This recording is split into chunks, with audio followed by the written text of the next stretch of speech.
জয় everyone, আপোনালোকে থাম্বনেইলটো চাই ভিডিঅ'ত আহিছে তাৰ কাৰণে ধন্যবাদ। আজি আমি পাতিম দিলৱাৰ আছে আমাৰ লগত এবি হয়, মই এবি আৰু পৰিচয় দিব নালাগে, অলৰেডি দুটা ভিডিঅ' চাইছে। আপোনালোকে এবি বেটেলিয়নত ভৰ্তি হৈও কেনেকে IC OC হ'ব পাৰিব তাৰ ওপৰত ভিডিঅ' হ'ব। য়েছ, আৰামছে হ'ব পাৰিব। কাৰণ চাওক, IC OC হ'বলৈ হ'লে প্ৰথমতে আমি জানিব লাগিব IC OC হ'বলৈ হ'লে কেনেকে প্ৰথম ষ্টেপ কি। আপুনি ডাইৰেক্ট গ্ৰেজুৱেশ্যন আছে, SI ভৰ্তি হৈছে, হ'ব পাৰে UBSI ভৰ্তি হৈছে, হ'ব পাৰে, তাতো ন' ডাউট। কিন্তু তেনেকুৱা আসামত ইমান পোষ্ট নাই যে 1000 পোষ্ট ওলাব 2000 চবকে SI ভৰ্তি কৰি দিব, তেনেকুৱা নহয়। 200 300 এইবাৰ ওলাইছে 50টা পোষ্ট। চ' আপুনি যিমানে টেলেণ্টেড নাথাকক, পাৱ নাথাকক কিয়, অলপ ৰিজনত ৰানিঙত আপুনি ফেইল হৈ যায়। এতিয়া সেইখিনি আমিও বুজি পাওঁ। তাত কোনোবা SI ভৰ্তি হৈছে, কোনো এবিত ভৰ্তি হৈছে, ইবিত ভৰ্তি হৈছে, তেওঁলোকৰ যে নলেজ নাই তেনেকুৱা নহয়। বৰ্তমান 5-6 বছৰত যিমান ভৰ্তি হৈছে চবেই BA পাছ, MA পাছ, চব পঢ়া শুনাত বহুত হাইলি কোৱালিফাইড আছে চব। আজি আমি কথা পাতিম যে এবিৰ পৰা কেনেকে IC OC, এবি বা ইউবিও ধৰিব পাৰে আপোনালোকে, তাত কোনো হেৰি নাই। এবি চবেই পাৰে। গতিকে যিটো নেকি প্ৰমোচনৰ পৰা দিলৰ কোৱাচোন, মানে এবি প্ৰমোচন কেনেকা হয় প্ৰথমটো ষ্টেপ।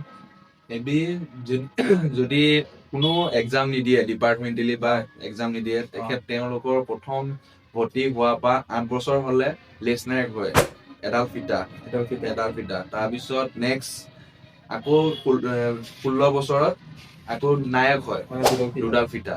তাৰপিছত 24-25ৰ ভিতৰত হাবিলদাৰ হৈ যায়, তিনডাল ফিটা। আৰু হাবিলদাৰ কোনো সৰু চাকৰি নহয়। বহুতে এইটো ভাবে যে লাইফত একো কৰিব নোৱাৰিলে হাবিলদাৰ হৈ যায়, তেনেকুৱা হাবিলদাৰ ডাঙৰ চাকৰি। কাৰণ ইমান ইউবিত হাবিলদাৰ এজনো যদি IC নাথাকে, থানাত ছেকেণ্ড IC নাথাকে, হাবিলদাৰ এজনো IC হ'ব পাৰে।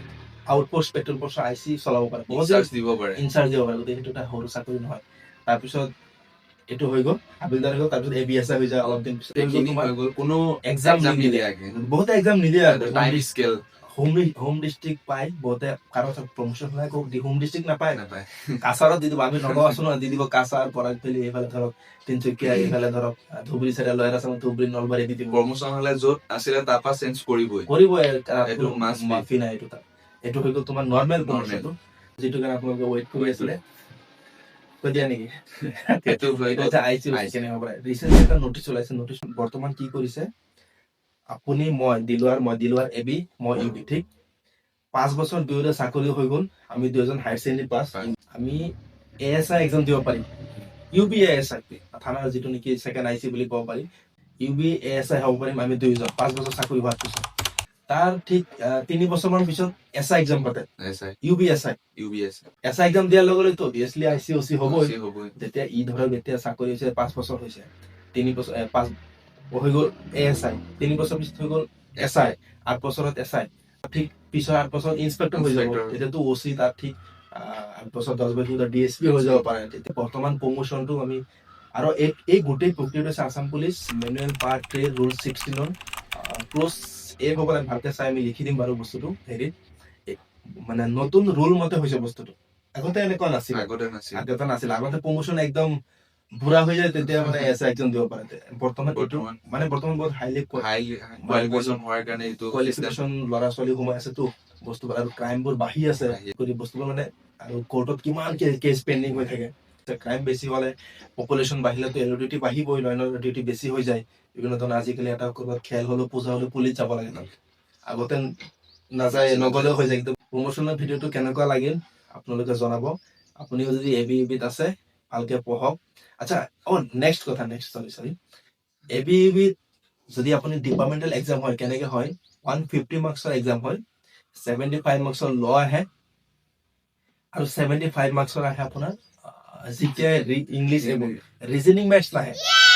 ল বিজেপি ক'ৰ পৰা আহে, MBA আহে, উইদাউট লাইচেন্সত কিমান সেকশন আছে ফাইন কাটা হয়, বা ৰেপ সেকশন, যিবোৰ IPC, প্ৰথমতে IPC নাই, বৰ্তমান আছে BNS, ভাৰতীয় ন্যায়িক সংহিতা। এটা বস্তু, কিছুমান যে ডিপাৰ্টমেণ্ট দিলে এক্সাম দিব পাৰে সেইটো নহয়, ডাইৰেক্টও চাৰ্ভিচ কৰি থকা বোলে 5 বছৰ হোৱা নাই, 6 বছৰ হোৱা নাই, তেনেকুৱা অৱস্থাত বোলে ডাইৰেক্ট ভৰ্তি ওলাইছে, তেনেকুৱাতো দিব পাৰে। সেইটো দিব পাৰে। এতিয়া ধৰক আমি দুইজনে গ্ৰেড 1ত এপ্লাই কৰিছো, SIত এপ্লাই কৰিছো, আমি তেনেকুৱা নহয় আমি চাকৰি কৰাৰ অৱস্থাত যে আপুনি বেলেগ আৰু বেলেগ। কিবা চেন্ট্ৰেল Central- গভৰ্ণমেণ্টৰ গ্ৰেজুৱেট লেভেলৰ এক্সাম মানে যিটো পোষ্টত আছে তেওঁ সেইটো পোষ্টৰ পৰা হাই লেভেল হলে অ। আপুনি এক্সাম যিকোনো এক্সাম দিব পাৰে বা এতিয়া মই ইউবিত আছো, মই SSC GD এক্সাম দিব নোৱাৰিম আৰু হয় এটা সমান ৰেংকৰ হয় সমান ৰেংকৰ হলে নহ'ব বা তলৰ ৰেংকৰ হলে নহ'ব। মই ইউবিত আছো, মই SSC CGL দিব পাৰিছো, CGL যিটো গ্ৰেজুৱেট Graduate level। CHSL দিব নোৱাৰিম। হয়। বাকী ভিডিঅ'টো কেনেকুৱা লাগে জনাব। নেক্সট ভিডিঅ' লিভৰ ওপৰত আহিব। লাইক কমেন্ট শ্বেয়াৰ কৰিবলৈ নাপাহৰিব আৰু এনেকুৱা ধৰণৰ ৰিলেটিভ ভিডিঅ' পাই থাকিব। আমাৰ শ্বৰীফ আছে, তেখেতে আপোনালোকে সহায় কৰিব, আপোনালোকক ইমানখিনি ইনফৰমেশ্যন দি আছে, এক্সপিৰিয়েঞ্চৰ ফালৰ পৰা দি আছে। আমি কোনো ইউটিউবাৰ নহয়, ইউটিউবাৰ আমি নহয়, just নিজৰ এক্সপিৰিয়েঞ্চ বিলাক শ্বেয়াৰ কৰি আছে। তাৰপিছত আহিব লিভৰ ভিডিঅ'। লিভৰ ভিডিঅ'টোৰ কাৰণে কৈ দিয়া, ৱেইট কৰি আছে। ইয়াৰ পিছত কিমান ছুটি পায়? এবি আৰু ইউবি কিমান ছুটি থাকে, ই বেছি পায় আকৌ। সোমাইছে, ই বেছি চলিব, মই ইমান ছুটি নাপাওঁ। ভিডিঅ'টো কেনেকুৱা লাগে জনাব আৰু শ্বেয়াৰ কৰি দিব। Thank you. জয় হিন্দ।